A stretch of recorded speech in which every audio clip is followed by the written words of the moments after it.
السلام عليكم ورحمة الله وبركاته. طلاب الصف الرابع الابتدائي حبايبي وحشتوني جدا. خلاص يا أبطال، طلعنا من مرحلة السنين الصغيرة أولى وتانية وتالتة وبقينا في سنة رابعة. خلاص استعد، لأن الرياضة بقت مختلفة تماما. هي سهلة وجميلة وهنبدأها مع بعض بطريقة مبسطة وسهلة جدا. هنحل إن شاء الله تمارين كتير جدا، هنتابع مع بعض دايما وهنزل لكم أول بأول كل اللي انتوا محتاجينه. كل اللي انت محتاجه ان انت تتابع دايما القناة، تعمل سبسكرايب علشان يوصل لك كل الفيديوهات اللي هنزلها اول باول. شوف يا حبيبي، اول درس في المنهج اسمه الاعداد الكبيرة. يعني ايه الاعداد الكبيرة؟ اعداد كبيرة، شوية ارقام بس كتار شوية. خدنا قبل كده ان دول الارقام بتاعتنا دي نقدر نحطهم جنب بعض ويكونوا عائلات. فكنا بنقول بنقسمهم تلاتات. أول 3 أرقام بنسميها الوحدات. العيلة اللي بعدها بنسميها الألوف. العيلة اللي بعدها بنسميها الملايين. كنا واخدين دوت وواقفين عند كده. تمام، كلام سليم. دلوقتي هناخد واحدة جديدة بقى اسمها المليارات. يبقى العيلة الأخيرة دي اسمها المليارات.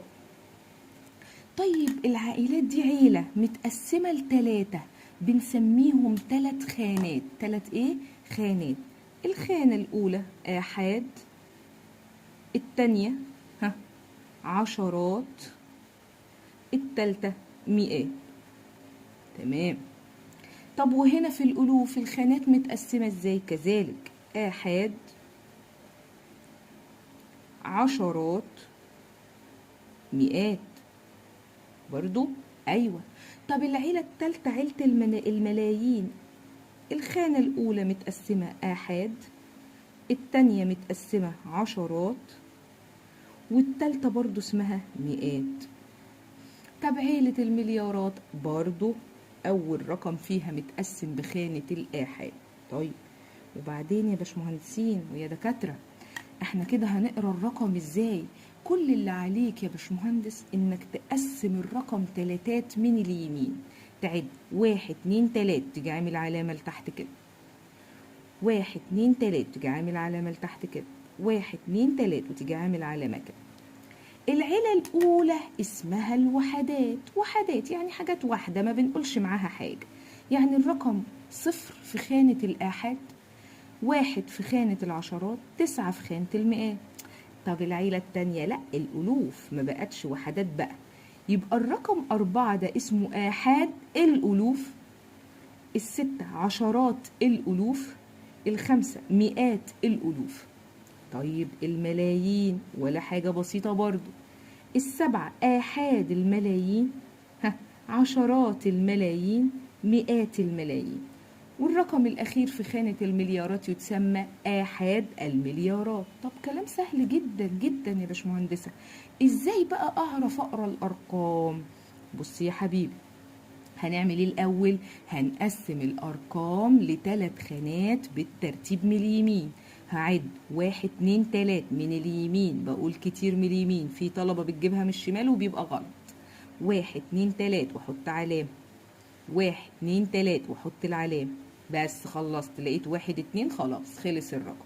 اقرا ازاي؟ اقول آحاد، عشرات، مئات. آحاد الألوف، عشرات الألوف، مئات الألوف. آحاد الملايين، عشرات الملايين. يبقى الرقم ده آخره عشرات الملايين. نقرا ازاي؟ نقول ايه اللي في خانة الملايين؟ 54. يبقى اسمه ايه؟ يتقرا ازاي؟ 54 مليون 179 ألف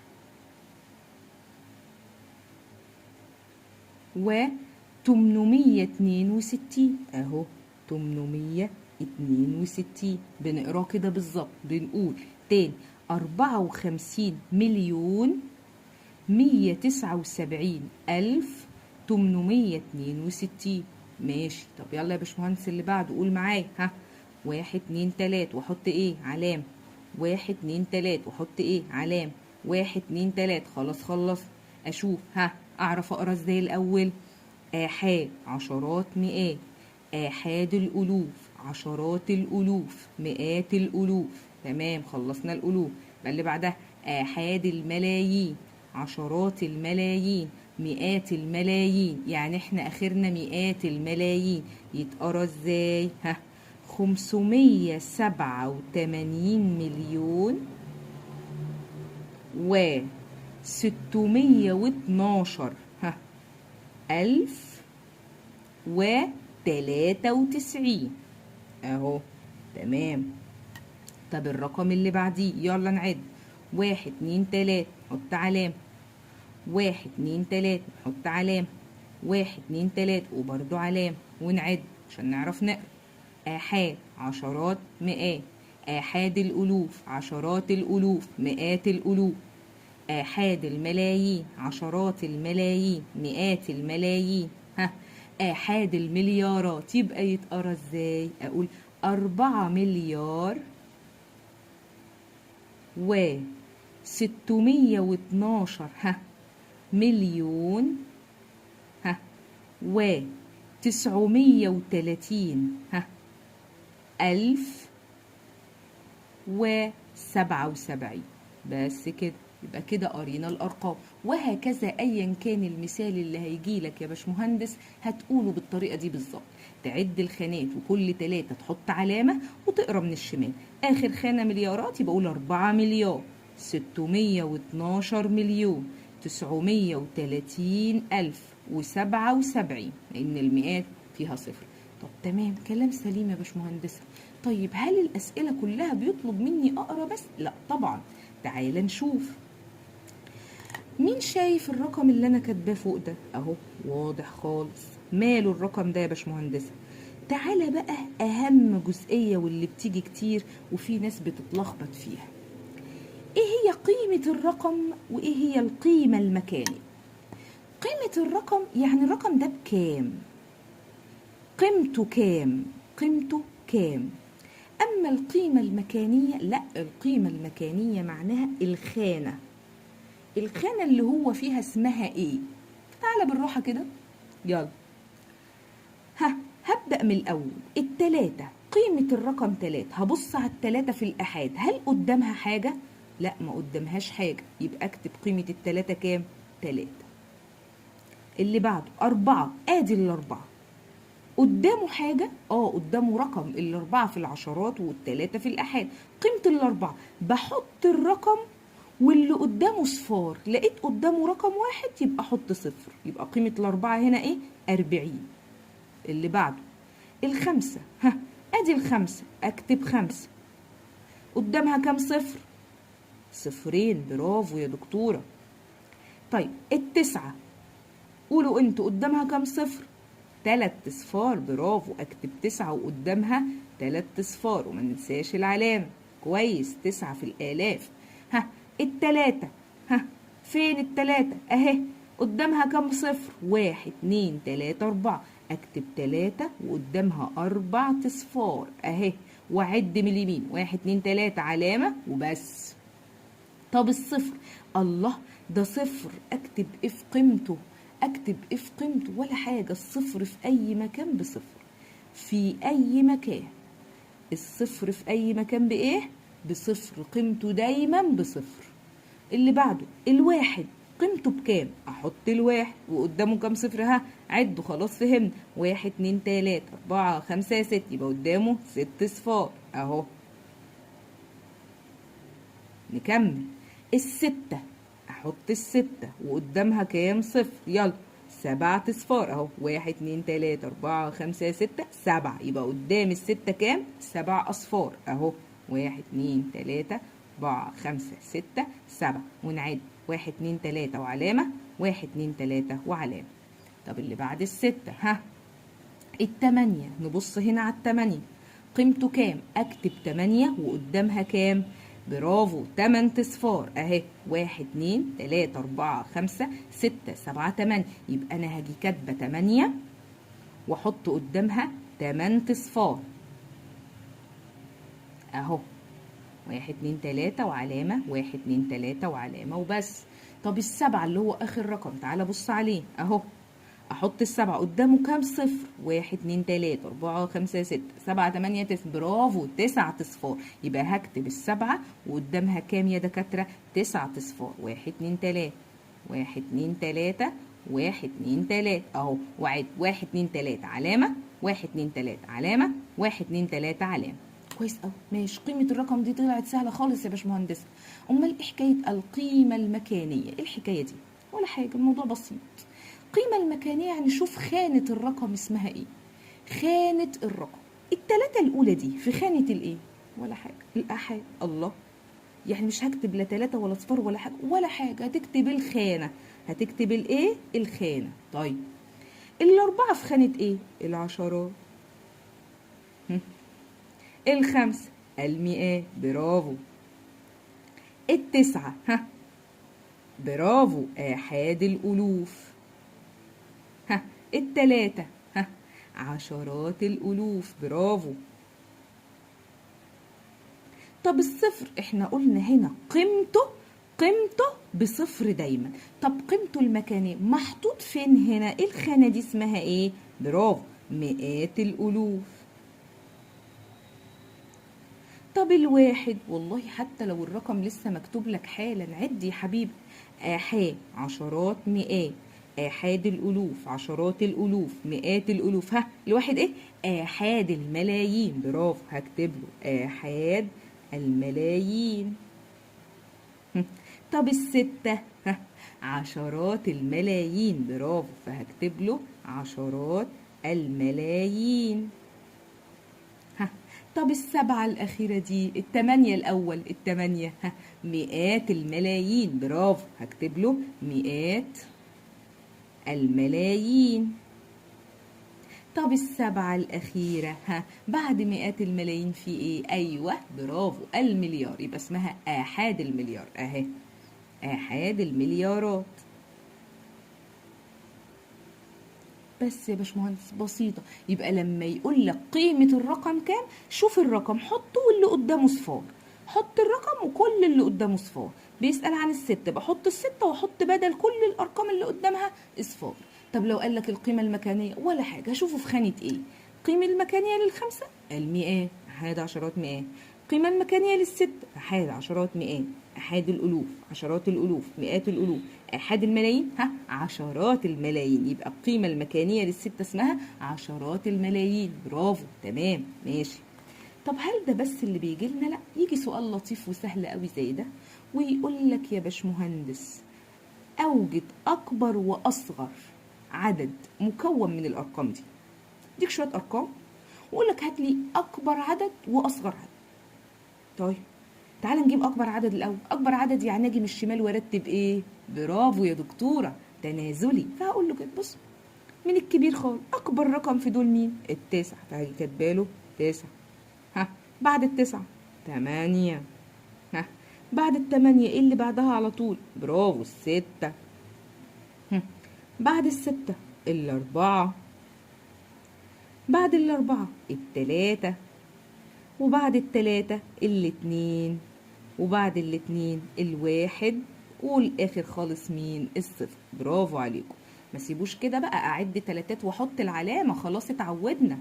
1 2 3 علامه، 1 2 3 علامه. مين الشاطر اللي يقرا لي الرقم؟ بالراحه.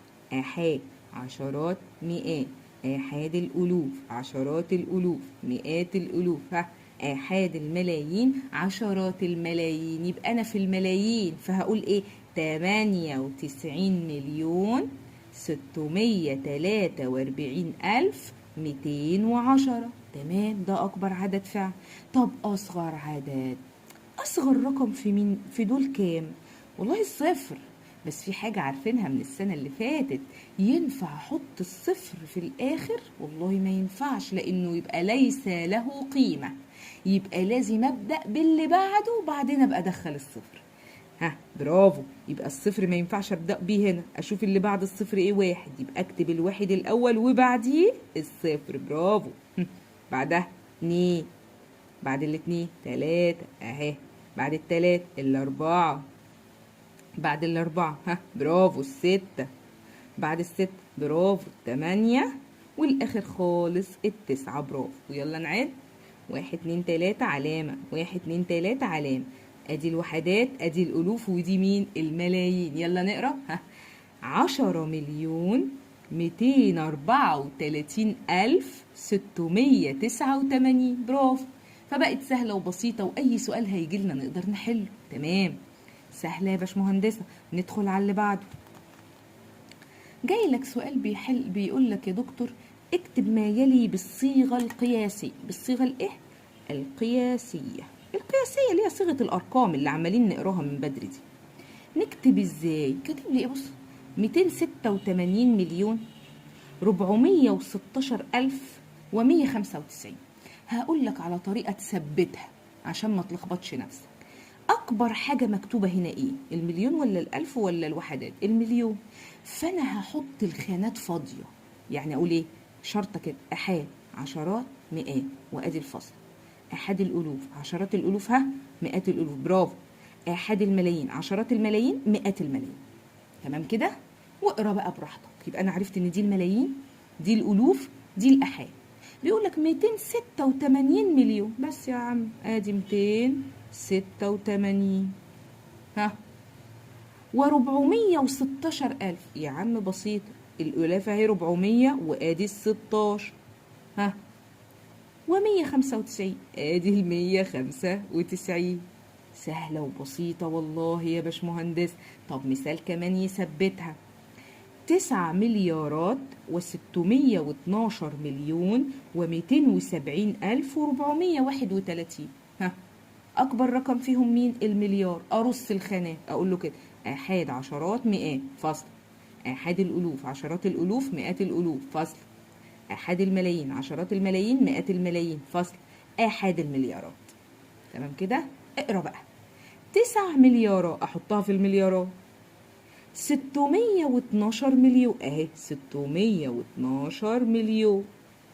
270 ألف أحطها 270 ألف. 431 اهي 431. سهلة وجميلة. يبقى الطريقة دي ما تغلطناش أبدا في الصيغة القياسية. طب ادخل على اللي بعدها: 63 مليون و79,037. تاني بقى، يلا نحط الخانات. آحاد، عشرات، مئات، فاصلة. آحاد الألوف، عشرات الألوف، مئات الألوف، فاصلة. آحاد الملايين، عشرات الملايين، مئات الملايين. عشان أكبر كلمة عندنا مين؟ مليون. اقرا تاني كده يا باشمهندس. 63 مليون. فهاجي هنا في الملايين اكتب 63. ادي احد الملايين، ادي ال63. خلاص مفيش مئات، خلاص ده 63. ماشي. و79 ألف. 79 يبقى تتكتب كده في احاد الالوف وايه وعشرات الالوف. امال مئات الالوف احط فيها ايه؟ صفر. برافو. يبقى 79 ألف مفيش مئات الوف كده، في احاد الوف وعشرات الالوف. تمام. يبقى لما ما الاقيش مئات الالوف احط مكانها ايه؟ صفر. تمام. و37. 37 اهي 37. بس هنا في مئات؟ لا، يبقى احط في خانه المئات ايه؟ صفر. يبقى طريقه الخانات دي تخليك ما تنساش خانه خالص، حتى لو الرقم في خانه فيه لم تذكر مش موجوده، يعني احط مكانها ايه؟ صفر. يبقى لازم تقسمها بالطريقه دي يا حبيبي، مش هتغلط ابدا، وتثبت الطريقه دايما معاك، مش هتلاقي اي مشكله. تمام. نكمل. يا ترى ايه؟ يلا يا باشمهندسين. بيقول لي اكتب اكبر عدد مكون من 9 ارقام. اما يجي يقول لي كده انت قلت 9 ارقام، ادي عدد الارقام. هعمل 9 خانات: 1 2 3 4 5 6 7 8 9.